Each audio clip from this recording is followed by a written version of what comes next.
ele tinha condição, irmãos. E eu vou falar, eu conheço poucas pessoas que têm condição, que pararia a sua vida para se ocupar com a obra de Deus. Dificuldades, perseguições, calúnias, mentiras, e várias vezes foi impedido de continuar a reconstrução dos muros. A graça de Deus recaiu sobre ele, e ele teve o favor do rei. O rei não só permitiu que ele fosse numa quantidade de tempo, mas também deu recursos para que ele fosse. Ele pediu para que lá o guardião das florestas desse madeira para que ele pudesse fazer então as portas, os portais e as portas de Jerusalém. E assim o rei fez, e assim ele foi abençoado. Então eu conheço poucas pessoas que têm uma boa condição, que pararia a sua vida para restaurar cidades, pessoas, casamentos, pessoas em dificuldades, mas foi justamente o que Neemias fez. E falamos então que a obra de Deus, ela se processa pelo cuidado, que a obra de Deus, ela se processa também por restaurar, por reconstruir, refazer, por reerguer, por renovo. E falamos também que a obra de Deus, ela é elevada, e usamos uma terminologia moderna chamada upgrade, que você sobe um degrau, um outro nível, um outro patamar, você sobe para o pódio. Então Deus, Ele quer elevar a sua obra, Ele quer elevar as nossas vidas. Foi isso que eu falei. Eu sei que ficou pouco tempo, eu me embaralho. Então foi isso que eu ministrei, que eu passei no domingo passado. Então hoje, querido, eu quero dar continuidade sobre essa história, de Neemias, do livro de Neemias, e aprender algumas coisas a mais, para edificarmos, para restaurarmos e para fortalecermos e guardarmos a unidade da igreja, e sermos uma igreja forte, veloz, agressiva, que cresce, que avança contra as trevas e que restaura vidas. Então, para isso, querido, eu quero então seguir os passos de Neemias. O primeiro passo de Neemias foi fazer uma convocação. Ele fez um desafio para os irmãos. Primeiro ele fez uma pergunta: como vai os meus irmãos que ficaram lá em Jerusalém, depois que passou o exílio da Babilônia, e veio então um império, passou o império da Babilônia, que levou cativo Israel, e aí veio o império da Pérsia, que subjugou o reino da Babilônia, o império babilônico. E naquele momento algumas pessoas regressaram para Jerusalém, outros ficaram lá, mesmo a cidade toda destruída, as portas queimadas, os muros precisavam de ser restaurados, as casas, as cidades acabadas. E o contexto daquela cidade era em completa miséria. Mas dentro daquele quadro de miséria, ali assim, ainda existiam pessoas que prosperavam, como nesse tempo de pandemia, que algumas pessoas fizeram foi prosperar. Outros fecharam as suas empresas, outros perderam muito recurso, mas outros têm crescido e têm vendido como nunca. Não foi diferente, querido, lá, e não é diferente hoje. Então por isso eu posso contextualizar o que aconteceu com Neemias, está também acontecendo conosco. E eu sinto da parte de Deus que Deus nos chama e nos faz uma convocação e nos faz uma chamada, e Deus está dizendo: o meu propósito é restaurar vidas, o meu propósito é fortalecer as pessoas, o meu propósito é ter uma igreja que ama as pessoas acima de todas as coisas. Depois de Deus, a coisa mais importante são as vidas. Mas entenda, querido, não é só o pastor, porque se for só o pastor, aí nós estamos um corpo com deficiência. A igreja é um corpo, o pastor é membro deste corpo, os membros são membros desse corpo, os líderes são membros desse corpo. Cada um de vocês fazem parte desse corpo que se chama igreja. A responsabilidade de restaurar, a responsabilidade de cuidar, a responsabilidade de elevar, a responsabilidade de ter zelo, a responsabilidade de deixar tudo que você tem e usar tudo que você tem para levantar, para reerguer, para fortalecer, para edificar, para guardar e trazer unidade, é toda nossa. E o Senhor então convocou, através de Neemias, aqueles que estavam na posição de serem restauradores. E o Senhor nos chamou, querido, nesses dias, para sermos restauradores de brecha. Restaurar o louvor, restaurar a adoração, restaurar a oração, restaurar a liderança, restaurar o chamado, restaurar as famílias, restaurar os casamentos, restaurar os jovens, libertar os drogados, os viciados, sabe, querido, e contra a doença do século, a depressão, a ansiedade, a insônia e tantos outros que vão, o desespero, o sentimento de estar sozinho, sendo que está circulado de pessoas, o sentimento de que não é amado, o sentimento de condenação. E nós estamos aqui, querido, para levantarmos não só uma bandeira, mas levantarmos de fato uma visão, que é a visão de Deus, de restaurar. Então, continuando, capítulo 4 de Neemias, do versículo 8 ao versículo 9, nós falamos então de 3 coisas no domingo passado, que nos ajudam a edificar, a fortalecer, a levantar e a restaurar a igreja. Primeiro, somos chamados, temos uma chamada de Deus e temos um propósito, temos que ter unidade nisso. Para que o Senhor nos chamou? A palavra dele nos ensina, ele nos tirou das trevas e nos trouxe para o seu reino de luz. Ele disse para nós: ide por todo mundo e pregai o evangelho a toda criatura, ide e fazei discípulos das nações, ide e sede minhas testemunhas em Jerusalém e Judeia e até os confins da terra. Ide. Essa é a chamada de Deus. O propósito de Deus, querido, é que nós tenhamos Ele como nosso conteúdo principal, como a nossa satisfação, a fim de expressá-lo e representá-lo. Quantos estão entendendo o que eu estou falando? Esse é o propósito. Nós temos que ter unidade nisso. Temos que entender que Deus é a coisa mais importante que tem na nossa vida. Honramos, reverenciamos, somos fiéis a Ele em todas as coisas. E se não somos, se não estamos convidados agora a ser e a estar. Somos convidados agora a nos restaurarmos a nós mesmos e dizer: opa, alto lá, chega, a partir de hoje eu vou viver uma nova vida. Querido, a graça do evangelho é que eu não sou perfeito, mas que eu busco a perfeição, e que mesmo diante das minhas falhas, pecados, erros, eu não paro, porque eu fui criado para fazer boas obras, e eu não paro até concluir a boa obra que o Pai começou na minha vida. Você, portanto, não deve parar. Neemias teve vários motivos para parar, mas vamos ver qual o ingrediente, quarto ingrediente para edificarmos, para firmarmos no propósito de Deus, para realizarmos a sua obra com cuidado, com zelo, com elevação e também, querido, com restauração. Quarto, olha o que diz aí, versículo de número 8. E ligaram-se entre si todos para virem guerrear contra Jerusalém e para os desviarem do seu intento. Continua.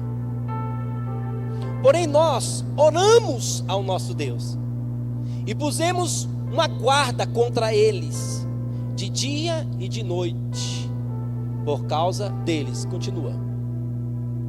Então disse Judá: já desfaleceram as forças dos carregadores e o pó e é muito, e nós não podemos edificar o muro. Continua. E os nossos inimigos avançaram antes que percebam qualquer movimento ou sequer pensaram nos acompanhar com os olhos. Estaremos bem ali no centro da cidade e vamos ligá-los e destruir tudo. Vai destruir todo o trabalho deles. Os judeus que viviam perto deles. Tá, para, não vou ler tudo não, pode deixar. Deixa eu explicar para você, porque senão eu vou ler e eu não vou chegar onde eu tenho que chegar. Porque se eu precisar ler, eu vou ter que ler todo o capítulo. Mas no capítulo 4, aqui a partir do versículo 8, versículo 9, é instalado uma confusão, ou um espírito de confusão. Diga espírito, mas fala com fé e convicção. Diga espírito de confusão. Irmãos, nós somos chamados a combater.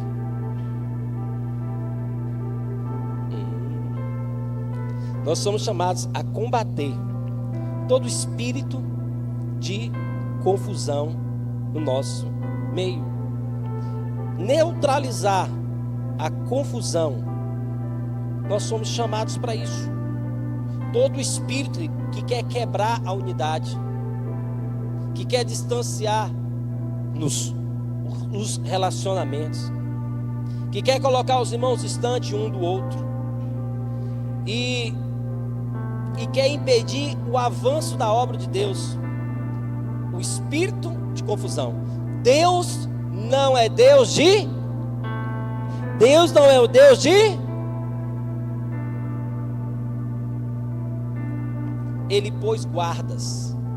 Guardas. Para que a gente coloca um guarda na rua, na casa, na escola, na empresa? Por que coloca um guarda? Para vigiar, para guardar, para proteger, para impedir o prejuízo, para impedir do roubo. É para isso que nós colocamos guardas. E Neemias colocou guardas, para que o espírito de confusão não quebrasse a unidade no trabalhar daquela obra, no prosseguimento em restaurar os muros, as portas da cidade de Jerusalém, que representa pessoas. Então, querido, ao restaurar casamentos, ao restaurar jovens, pessoas, nós vamos ser afligidos, ou vamos ser alcançados em algum momento pelo espírito de confusão. E aqui eu quero trazer à sua memória a lembrança de algumas verdades importantes para quebrarmos esse espírito. Você sabe, querido, que o espírito de confusão, ele é instalado para quê? Para dispersar. É instalado para quebrar a unidade, a força. Olha só, nós não trabalhamos com quem nós gostamos. Sabe, pessoas que vêm com espírito de confusão e diz: ah, fulano é difícil, deixa para lá, não vou atrás de ninguém não tenho que correr atrás de ninguém não. Mas o Senhor, Ele correu atrás de nós. Quando você olha para o filho pródigo, o pródigo é nós, mas o pai ali representa Deus. E não foi o filho pródigo que saiu correndo de encontro ao pai, foi o pai que saiu correndo em encontro ao filho. O filho estava indo para o pai, mas foi o pai que correu. E para um judeu correr era vergonha, porque ele usava tipo saia. Ele não poderia correr porque mostraria partes mais íntimas. Mas aquele pai não estava nem para a reputação dele, como Davi, que dançou e pulou, e a mulher disse: está parecendo uma gazela, e ali falou de Davi, e ali ficou estéril por causa disso. Davi estava se alegrando porque a presença de Deus estava sendo restaurada em Jerusalém. A arca estava vindo para Jerusalém. A presença, o poder, a glória, o louvor contínuo ao Senhor estava sendo restaurado. Davi estava pulando, saltitando de alegria, não se importando com a sua posição, mas estava celebrando na presença. Aquele pai também estava celebrando a volta daquele filho. Meu Deus, irmãos, o espírito de confusão, ele é instalado, sabe, quando as pessoas não entendem o que foi falado, ou entendem o que foi falado de maneira errada. Quando as pessoas não entendem o que é falado, o que é passado, o que é direcionado, vai gerar Mas quando as pessoas entendem outra coisa do que foi falado, vai gerar, fala, confusão. Eu não vou longe, irmãos. A igreja é um lugar onde o tempo todo o diabo quer instalar confusões. E a confusão, às vezes não é nem o diabo, às vezes é nós mesmos. Eu não sei, aconteceu uma coisa, uma confusão. Um irmão passou para os outros irmãos entendendo uma coisa, os outros irmãos não entenderam o que o outro estava falando, mas até o que o outro estava falando estava errado, estava todo mundo errado, estava todo mundo confuso, todo mundo estava perdido. É como diz o ditado, é como cego, ninguém estava vendo nada, só estava vindo os tiros, pá! Bala de tudo que é lado, tiro de tudo que é lado, assovio de bala, mas ninguém via de onde vinha, ninguém sabia para onde estava indo, só sabia que os tiros estavam sendo dados. Então a confusão, ela é instalada no casamento, nos relacionamentos, quando as pessoas não entendem. E você sabe que tem pessoas, assim como eu, que não conseguem colocar direito as palavras e às vezes ofende. Por quê? Porque às vezes o que você expressa nem sempre é aquilo que você quer falar ou que você quer colocar. Então, quando você entende errado, uma confusão é instalada. E quando você não entende, uma confusão ela é instalada. No casamento não é diferente. Por que os casais se gladiam? Por que o casal chega ao ponto de brigar um com o outro? É porque não estão entendendo. Tem um ali que não está entendendo, ou os dois não estão entendendo nada, ou um está entendendo completamente diferente do que o outro está falando ou pensando. Eu te conheço, eu sei o que você quer dizer. Quem não te conhece que te compre. Já ouviu essa frase? Já ouviu alguém falar isso? É porque tem alguém que não está entendendo nada ali. Ou os dois não estão entendendo nada, ou então está entendendo tudo errado. Por isso que a bagunça e a confusão é instalada. É instalado no meio da igreja, é instalado no meio da política, é instalado na célula. O irmão, quer ver uma confusão instalada? Um irmão olha para o outro, aí o outro olha de cara feia para ele, aí ele entende que naquela comunicação visual o irmão está chateado com ele, e aí ele vai com aquele sentimento e aquele pensamento: o irmão está chateado comigo, olhou zangado para mim. Uma confusão foi? O irmão que fez a cara feia tinha acabado de perder o emprego, que ganhava 10 mil reais por mês. E aí ele estava com a cara feia. Mas o outro que estava lá achou que aquela cara feia é que ele estava com raiva. Não tem nada a ver, não entendeu. Ainda que seja uma comunicação visual, mas não entendeu. Uma confusão foi instalada. E ali prejuízo é colocado, relacionamento se afasta, e daqui a pouco a pessoa muda de célula e você não sabe por que mudou. Muda de igreja e não sabe por que mudou. Porque as coisas não são entendidas. Então, querido, o que aconteceu aqui em Neemias? Aconteceu algo simples. Eles estavam ali unidos em fazer a obra, e alguém chega para instalar confusão, para criar um falso testemunho, para falar coisas que não eram verdades, para bagunçar. E esse é o espírito de confusão. Nós estamos aqui, querido, pela restauração. Nós estamos aqui para cumprir o propósito de Deus. Somos imperfeitos, erramos. Podemos não entender e por isso falhamos. Podemos entender errado, por isso erramos e falhamos. Mas uma vez que entendemos o que Deus quer, e não entendemos outra coisa, mas entendemos o que genuinamente Deus quer, e alinhamos o nosso coração, os frutos virão. Quantos querem muitos frutos de Deus na sua vida? Então entenda o que eu estou falando hoje. Tira esse espírito de confusão da sua mente. Quinto, precisamos ajustar os relacionamentos. Fala para a pessoa que está do seu lado: ajustar relacionamentos.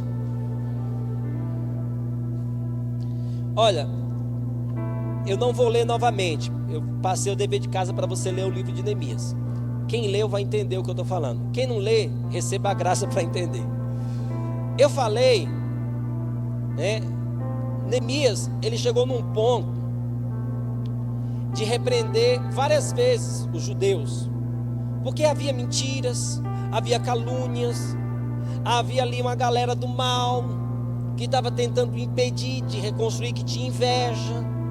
Havia pessoas que estavam lutando, mas contra.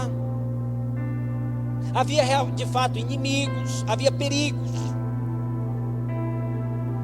havia ladrões.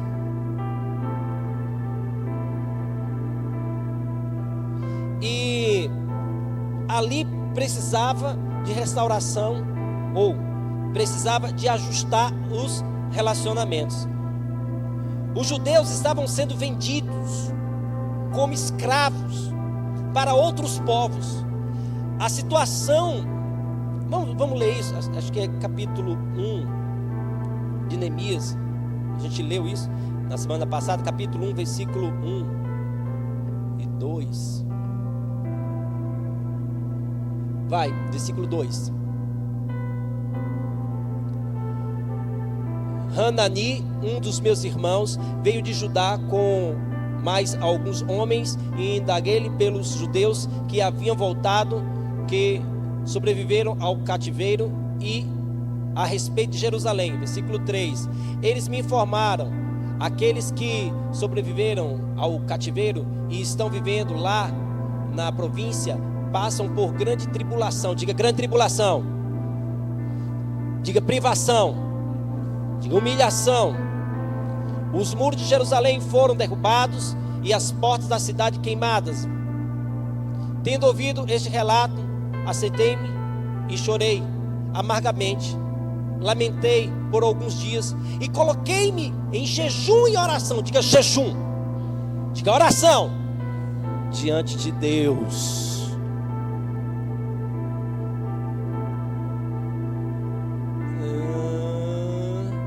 Passa. Oração. Passa. Ai, Jesus. Passa. Cadê? Passa. Acho que vai ser o 10. Para mim, passa. Não. Vai. Gente, cadê?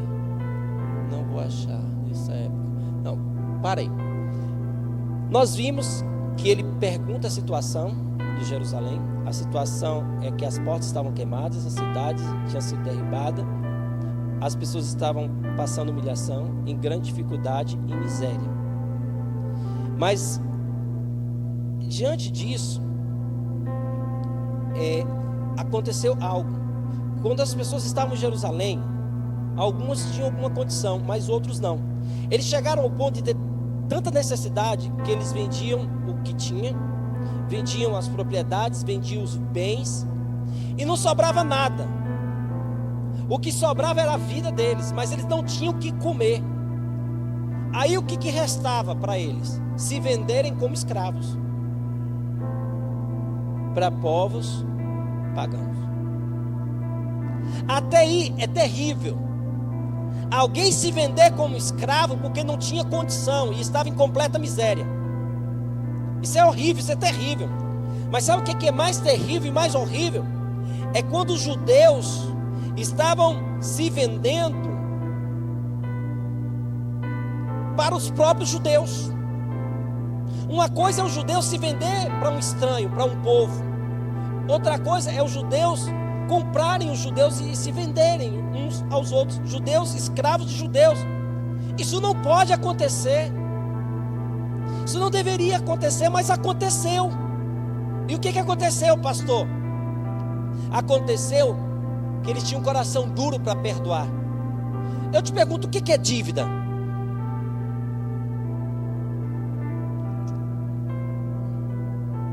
O que é uma dívida? Eu vou te falar, dívida é falta de perdão. Paulo diz em Romanos capítulo 13, versículo de número 8, olha aí o que a palavra do Senhor diz. A ninguém fiqueis devendo coisa, a não ser com quem deveis os amar uns aos outros, pois aquele que ama o seu próximo tem cumprido a lei. Dívida é falta de perdão. Querido, aqui estão algumas lembranças que Neemias começa a trazer para o povo. Perdoe a dívida uns dos outros. Perdoe o seu irmão, não torne ele escravo. Se você está na condição de ser senhor, não tenha o seu irmão por escravo. Perdoe-lhe a dívida. Quantos conhecem aquela parábola onde um devia muito e foi perdoado pelo rei? Aí ele chega diante de um conservo que devia pouco para ele e cobra e diz: eu vou te colocar na prisão. E não perdoa. Consequência da sua ação e reação com aquele que lhe devia muito menos. Ele devia muito mais e foi perdoado. Não deveria ele fazer o mesmo? Aqui, queridos, estou falando de nós, que nós precisamos ajustar os nossos relacionamentos, que devemos perdoar uns aos outros, que devemos ter uma vida aí para os de fora irrepreensível. Não devemos viver devendo coisa alguma, apenas o amor. E se você está em dívida, procure o seu líder, me procure, eu vou te ajudar. E eu não vou falar para você que conselho, né? Porque se conselho fosse bom, como disse o ditado, não era dado, era vendido. Mas uma palavra pastoral de direção, você vai cair nos passos verdejantes. O que você precisa é de direção, porque caminhar todo mundo está caminhando, mas tem gente que está caminhando para as dívidas, e tem gente que está caminhando para juntar, para ter recursos, para não gastar mais do que ganha. E a palavra traz uma orientação clara: não fiqueis devendo coisa a ninguém. E se o irmão te deve, perdoa o irmão, mas não empresta mais para ele.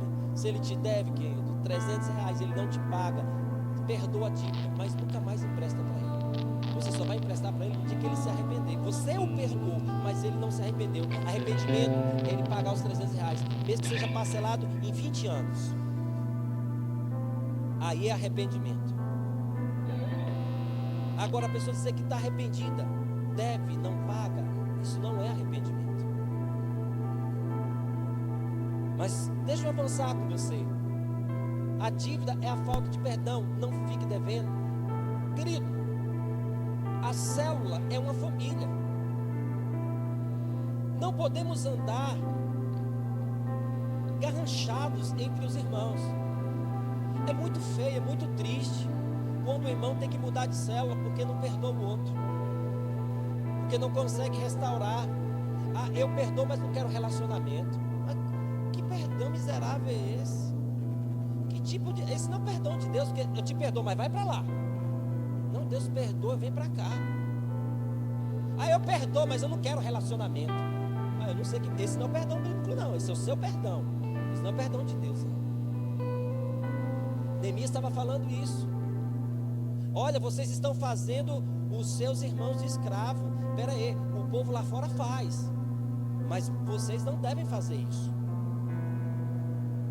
Perdoem as dívidas. Por que uma pessoa tem que mudar de célula, de discipulado? Por que a pessoa chega ao ponto de mudar de igreja? Porque não perdoa o outro. Por que a pessoa, querido, faz isso? Precisamos ajustar os nossos relacionamentos. Olha, querido, eu não separei, não vou separar. Não separei, não separo e não vou separar. Por quê? A minha esposa errou, porque eu errei, porque eu sou falho, porque eu... Tem quantos anos? 20 anos que eu não mudo. Porque tem 20 anos que ela não muda. Aí eu vou separar dela? Ela não é descartável, não. Eu tenho palavra. Ela tem palavra. Você tem palavra. Nós temos palavra. A não ser que sua palavra não vale nada. Você tem um juramento. Você tem fotos. Olha, acima de tudo, você tem o Senhor. O Senhor representa alguma coisa para você?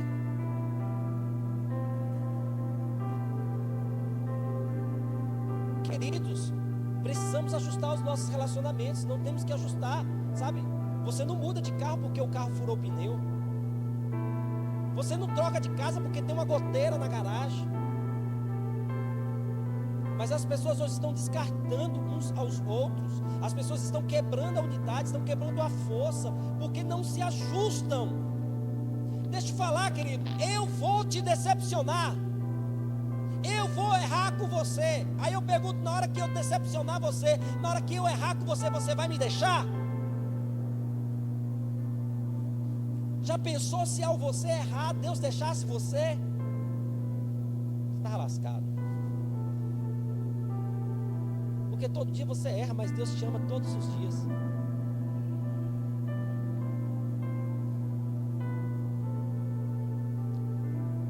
Versículo 2. Precisamos eliminar toda distração. 6:2. Neemias 6:2. Diz o quê? Sabalate e Gésem mandaram-me o seguinte convite: vem, vamos nos encontrar em uma das aldeias da planície de On. Eles, entretanto, estavam tramando fazer-me algum mal. Continua. Por essa razão enviei-lhe mensageiro com essa explicação: estou executando um grande projeto e não posso descer agora. Afinal, porque eu deveria parar as minhas obrigações da obra e deixar para se encontrar convosco? Perderia eu tempo, energia. Meu prazo está contado, eu tenho que voltar para casa, eu tenho que trabalhar na casa do rei, sou copeiro. Tenho data de validade para voltar. E não vou me preocupar. Aí veio o versículo 5, olha só. A insistência do diabo. Ô bichinho perseverante é o diabo. Pela 5ª vez, Sabalate enviou o seu homem de confiança com uma carta aberta nas mãos. O cara fez 4 convites e achando ainda, na insistência de que ele não caiu na cilada, ele então envia o seu homem e manda uma carta aberta, falando: olha, você quer se tornar rei, você está se fazendo rei diante de nós. Imagina quando você chegar lá, diante do rei lá na Pérsia, e ele saber que você está tramando ser rei. Eu estou sabendo que você está falando. Sabe como é que é o nome disso? Distração. Para quem? Para o líder. O líder, em vez de estar preocupado em ganhar novas pessoas, em cuidar de novas pessoas, em gerar novas pessoas, e esse irmão cuidar de novas pessoas, o líder tem que se preocupar com os que estão dentro, se distraindo, cuidando dos que já são cuidados, restaurando os que já foram restaurados. Não, a gente não é bebê cai e levanta, bebê cai e levanta, bebê cai. É crente beber, cair e levantar. É cai, levanta, levanta, cai, levanta. Vivo, morto, morto, vivo. Carne, espírito, espírito, carne, carne, espírito. Brincadeira de criança. Como é que é, Marisa? De pé, como é que é? Vivo, morto, vivo, morto. Carnal, espiritual. Carnal, espiritual. Fala para o seu irmão, fala sério, irmão. Em vez de a gente se preocupar com os que estão chegando, com os que vão chegar, a gente tem que se preocupar com os que estão, porque dentro de casa nós estamos se perdendo. E sabe como é o nome disso? Distração. Sabe como é que é o nome disso? Relacionamentos quebrados. Sabe como é o nome disso? Confusão. A obra vai ser edificada, querido, quando nós acabarmos com esse espírito de confusão. Entendemos o que o pastor fala. Se não entendeu, pergunta para o líder, pergunta para o discipulador, pergunta para o pastor. Se entendeu errado, volta atrás. Entende de maneira correta. Se tem relacionamentos quebrados, restaura. Se tem distrações, vamos tirá-las do nosso meio. Querido, a distração ela pode vir quando você olha para você mesmo. E você se acha um miserável e um coitado. Olha para Gideão. Pode fazer esse negócio aí, como você está fazendo esse filme.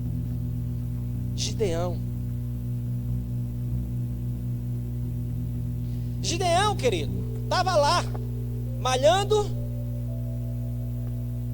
no lagar. Lagar é lugar de pisar uva.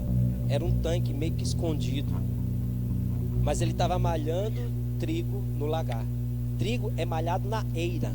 A eira é um lugar aberto, campo aberto, visível. Ele estava escondido dos medianitas.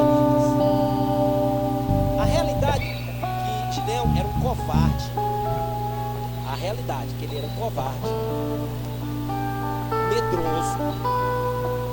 Estava fugindo dos inimigos, se escondendo dos inimigos, fazendo uma coisa em um lugar que não era para fazer, porque estava escondido, com medo, fracassado. Ele se sentiu o menor da casa dele. Aí Deus chega para ele e fala: tu é um fracasso mesmo, tu é um derrotado, tu é um para baixo mesmo. Não, querido, Deus, ele não chegou dessa forma. Não, Deus não fez isso. Deus, ele levantou a automoral do cara. Ele chegou já com um discurso: homem valente e valoroso. Por que você está falando dele? Cadê esse cara? Eu não dou conta de liderar não, pastor. É você mesmo que Deus está falando que não dá conta. Eu não tenho condição nenhuma. É com você. Gideão estava nessa condição de se sentir o top dos tops, dos mais piores dos piores. Entenda o que ele falou: a família minha é a menor de Jerusalém, a menor de Manassés. Da minha família inteira, a minha família é a mais pobre e mais lascada. E da minha família, o membro mais é eu sou o último. E Deus chega para ele: homem valente, valoroso, forte, corajoso. Fala para ele: você é corajoso, você é próspero, você é cheio de unção, você é curada, você levanta a mão e o cego enxerga e o surdo ouve. Você é a bênção de Deus, você é unção pura de Deus, você é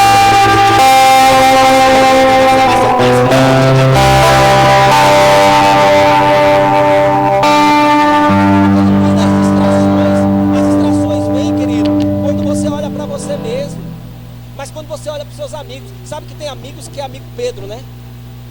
Pedro é amigo de Jesus. Estava até disposto a dar a sua vida por Jesus. Cortou a orelha do soldado quando os soldados foram pegar Jesus. Pedro falou para Jesus: Jesus falou: eu preciso morrer, ser crucificado. E Pedro falou: Jesus, tem dó de ti. Que é isso? Não faz isso não. Uma coisa que você se distrai quando você olha para você, mas também você se distrai quando você olha para os seus amigos. Jesus fala: tem dó, Jesus, de você. Não faz isso não, Jesus. Em outras palavras, Pedro não sabia o que ele estava falando. Porque ele estava falando o seguinte: deixa todo mundo. Não morre não, Jesus. Vai só tu para o céu. Era isso que Pedro estava falando. Mas Jesus o repreendeu: arreda, Satanás, pois tu não cogita das coisas de Deus e sim das dos homens. Deixa eu falar para você, querido. Você se distrai quando você olha para você, mas Deus vem com a palavra profética como eu trouxe para você. Você se distrai quando os seus amigos, como Pedro, está ao seu lado e fala: você não vai dar conta, você não vai conseguir, as coisas não são assim.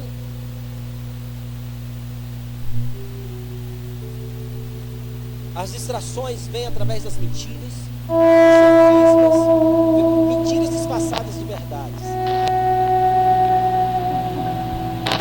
falsos testemunhos.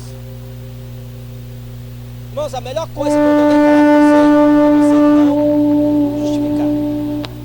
É você não procurar. É você não tirar satisfação. A melhor coisa que você faz. Você não tem que explicar nada. É igual a Deus, ninguém explica a Deus. Você não precisa explicar nada para ninguém, só explica para Deus. Você tem que dar explicação para o seu esposo, para a esposa, para o líder, quando necessário. Mas tem coisas que é você e Deus. Então para de se distrair, querido, procurando querer saber quem foi que falou, querer procurar o culpado, querer, sabe, ouvir a opinião dos amigos, querer a sua opinião. Para com isso. Para de se distrair. Ele diz: olha, eu tenho uma obra grande para fazer. Olha, não tenho tempo para ir para a festa, não. Olha, não tenho tempo para parar a obra aqui, não. Olha, nós estamos trabalhando aqui de dia e de noite. Os caras trabalhavam de dia e de noite. Não tinha tempo para trocar de roupa. Todo mundo aqui troca de roupa, todo mundo aqui toma banho, todo mundo aqui dorme, e dorme muito, viu? Porque eu sei que tem irmão que dorme. Não me engana, não. E dorme. Tem gente que não vem nem no culto porque dorme. Está dormindo agora, o sono do justo. Está descansando. Porque ele sabe que o Senhor dá os seus enquanto dorme. E ele está dormindo. Está dormindo até aqui no culto. Está dormindo. Porque sabe que Deus dá até aos que dormem. O Senhor dá os seus enquanto dorme. Querido, eu preciso finalizar. 7. Neemias 7.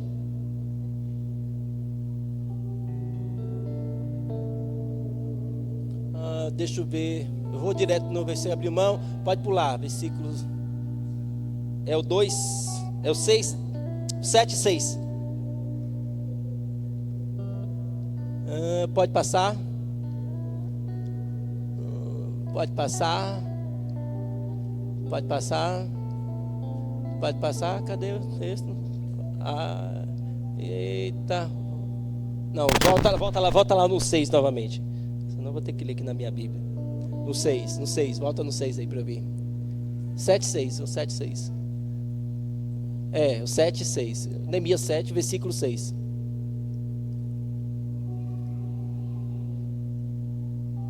Estão os descendentes da província que voltaram no exílio, os quais Nabucodonosor, rei da Babilônia, tinha levado como prisioneiros, escravos que... não, calma aí, que eu anotei errado. É o 6,10, moço. É 6,10. Aí, um dia fui à província de Samaria, filho de portas fechadas, passa. Devendo a minha responsabilidade, deveria correr, tá tentando salvar a própria pele. Isso, pode continuar. Assim percebi que não era Deus que o enviara a mim, mas ele pronunciou essa profecia com malícia para me prejudicar, pois havia aceitado o suborno de Tobias e Sabalate. Veja, na minha tradução fala medo. Veio Sabalate, ele pagou um profeta para profetizar, para colocar medo no coração de Neemias e falar: olha, vão te matar, vão vir, vão te cercar e vai acabar com você, corre, foge, para de fazer a obra. Ele disse: não vou parar de fazer a obra. Não, eu sou homem de Deus, eu não vou parar não. Eu vou passar vergonha de sair corrido? Não, eu vou continuar a obra. E olha, isso não é de Deus não. Essa profecia aí não é de Deus não, porque tem profecia que não é de Deus para você. Eis que eu te digo. Eu tenho cuidado com esses eis que te digo. Eu conheço. Eis que eu te digo. Te digo o quê? Quem tem que dizer é Deus, não é você não. Então, irmãos, eles queriam colocar medo. Não vou dar conta de liderar. Não vou dar conta. Eu sou um Gideão, eu não vou dar conta. Eu sou fraco, eu não vou dar conta. Eu não consigo. Eu estou com medo. Querido, o Deus que chama é o Deus que capacita. Se Deus te colocou nessa posição, as coisas estão difíceis, persevera, porque no final a vitória é certa. Nada melhor do que o tempo para que o fruto venha. Nada melhor do que a perseverança e a insistência para você ver o fruto do teu penoso trabalho. Nada melhor, querido, do que o tempo para testificar de que você não é aquilo que estão falando.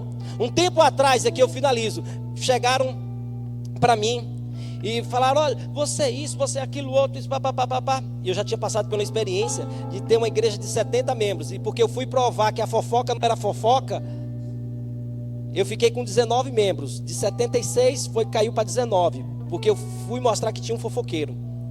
Hoje eu não vou atrás de fofoqueiro, hoje eu não vou atrás de conversa, nem que disse que me falou, que tinha me dito, que ouviu. Não, querido. Aí a pessoa chegou para mim e falou bem assim. Naquele tempo a igreja tinha 35 membros. E aí a pessoa veio falar assim: tem 35, se eu for atrás desse daqui, vai sobrar 9. Então é melhor não ir atrás.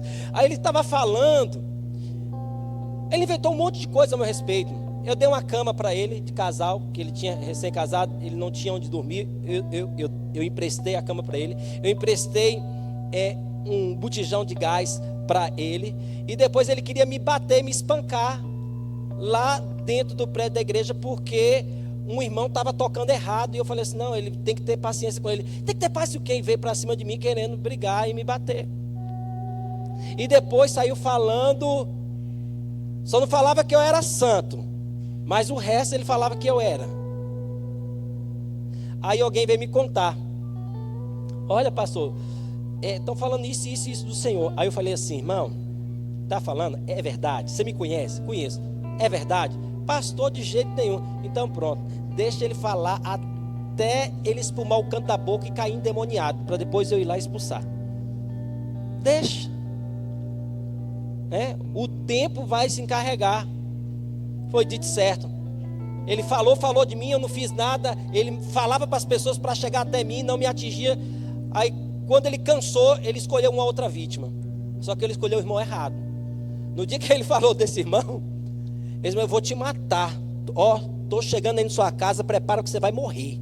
Eu vou te matar. Acabou. O irmão saiu da igreja. Acabou o problema. Acabou. Simples assim. Então, querido, quando falarem alguma coisa de você, não se defenda. Não procure justificar. As pessoas te conhecem. Quem anda com você te conhece. Amém? Vamos ficar de pé.